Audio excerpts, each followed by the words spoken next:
Shri Sachchidananda Sadhguru Sainath Maharaj key జై. శ్రీ సాయి సచరిత 692 పేజీలో 47వ అధ్యాయం 117వ నుంచి ఈరోజు చదువుతున్నాము. నిజానికి ఆ భూమి ఆ ధనుకుని వద్ద 200 రూపాయలకు తాకట్టు పెట్టిన దుబకి అను ఒక స్త్రీకి చెందినది. దుబకి ఒక అనాథ స్త్రీ. ఆమెయే భూమి యజమానురాలు. డబ్బుకు ఇక్కట్ట కలిగినప్పుడు ఆమె తన భూమిని తాకట్టు పెట్టింది. ధనికుడు మహాలోభి. శంకరుని మోసగించడానికి కూడా భయపడలేదు. తన భార్య యొక్క శ్రీధనాన్ని చూపించాడు. కపటంతో లాభాలు పొందడం సుఖమని అనుకున్నాడు. ఈ విషయాల ఆలస చాలా చెడ్డది. విషయ సుఖాలయందు ఆసక్తి కల వారిని నాశనం చేస్తుంది. జీవితం మీద ఆశ ఉంటే ఈ విషయ పాశంలో చిక్కుకోకండి. శ్రవణలాలసతో జింక చచ్చిపోతుంది. అందమైన మణిని ధరించి సర్పం వెలుగును చూడాలనే కోరికతో కీటకం చచ్చిపోతాయి. ఇలా విషయాలందు ఆసక్తి హానికరం. విషయ సుఖాలను అనుభవించడానికి ధనం అవసరం. దానికోసం గట్టి ప్రయత్నం చేస్తే విషయ తృష్ణ దారుణంగా అధికమవుతుంది.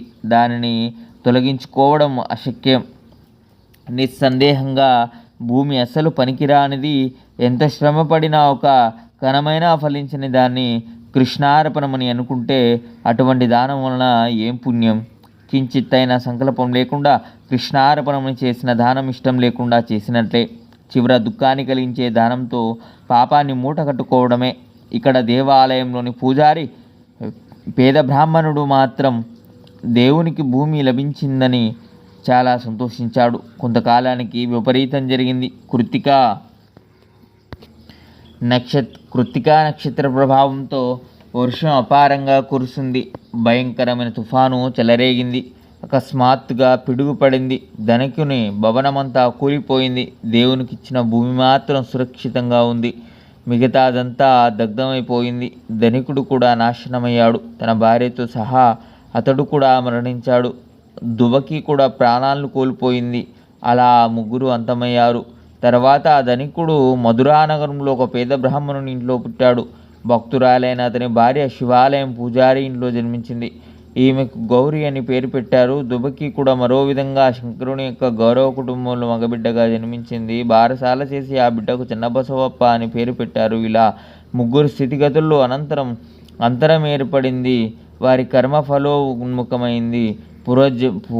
పునర్జన్మలో ధనికునికి వీరభద్రప్ప అని పేరు పెట్టారు. ఇదే ప్రారబ్ధ కర్మ యొక్క మర్మం. ఈ కర్మ అనుభవిస్తేనే అంతమవుతుంది. శంకరుని పూజారికి నేనంటే చాలా ఇష్టం. రోజు మా ఇంటికి వచ్చి నాతో పాటు చిలుం పిలిచేవాడు. మేము రాత్రంతా ఆనందంగా కబుర్లు చెప్పుకునేవారం. గౌరీ పెద్దదై పెళ్ళికి ఎదిగింది. ఆమెను కూడా వెంటబెట్టుకుని తీసుకుని వచ్చేవాడు. ఆమె కూడా నన్ను అభిమానించేది. ఒకరోజు పూజారి, అమ్మాయికి అన్ని చోట్ల సంబంధాలు వెతికాను, ఎక్కడా కుదరడం లేదు బాబా. సంబంధాలు చూసి నేను అలసిపోయాను. నా ప్రయత్నాలన్నీ వ్యర్థమయ్యాయి అని అంటే, ఎందుకు చింతిస్తావు? ఆమె వరుడు దారిలో ఉన్నాడు అని నేను అన్నాను. మీ అమ్మాయి భాగ్యశాలి, గొప్ప ధనవంతురాలవుతుంది. ఆమెనే వెతుక్కుంటూ వరుడు స్వయం నడుచుకుంటూ వస్తున్నాడు. త్వరలో నీ ఇంటికి వచ్చి నీ కోరికను తీర్చుతాడు. నీ మాట ప్రకారం గౌరిని వివాహం చేసుకుంటాడు అని నేను చెప్పాను. 139వ నుంచి మరో వీడియోలో చదువుకుందాం. సచ్చిదానంద సద్గురు సాయినాథ్ మహారాజ్ కీ జై. లోకా సమస్త సుఖినో భవంతు. శాంతి శాంతి శాంతి.